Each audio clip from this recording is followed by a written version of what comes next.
Hello, ഇന്ന് നമുക്ക് Google tag manager അതായത് GTM എന്താണെന്ന് സിമ്പിളായിട്ടൊന്ന് നോക്കാം. ഗൂഗിൾ ടാഗ് മാനേജർ കേൾക്കുമ്പോൾ ഒരു കൺഫ്യൂഷൻ തോന്നുന്നുണ്ടോ? വിഷമിക്കേണ്ട, സംഭവം വളരെ സിമ്പിളാണ്. അപ്പോ കാര്യമെന്താന്ന് വെച്ചാല് ഇന്നത്തെ വെബ്സൈറ്റുകൾക്ക് ഒരുപാട് ട്രാക്കിംഗ് കോഡുകൾ അത്യാവശ്യമാണ്. അതായത് മെറ്റാപിക്സൽ, ഗൂഗിൾ ആഡ്സ്, GA4, ലിങ്ക്ഡിൻ അങ്ങനെ പല പ്ലാറ്റ്ഫോമുകളിൽ നിന്നും.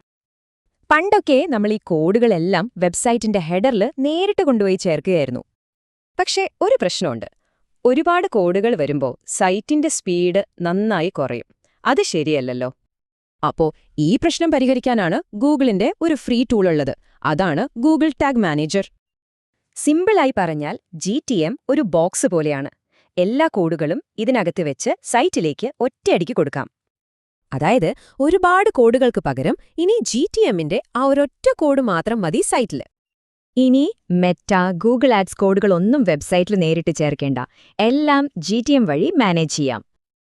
ഇതിന്റെ ഗുണം എന്താണെന്ന് വെച്ചാൽ വെബ്സൈറ്റ് പെർഫോമൻസ് കൂടും, കോഡുകൾ ട്രാക്ക് ചെയ്യാനും എളുപ്പമാവും. അപ്പോ നിങ്ങളുടെ വെബ്സൈറ്റ് ട്രാക്കിംഗ് ഇനി സിമ്പിളാക്കാമല്ലേ? GTM ഉപയോഗിക്കുന്നത് കാര്യങ്ങൾ എളുപ്പമാക്കും.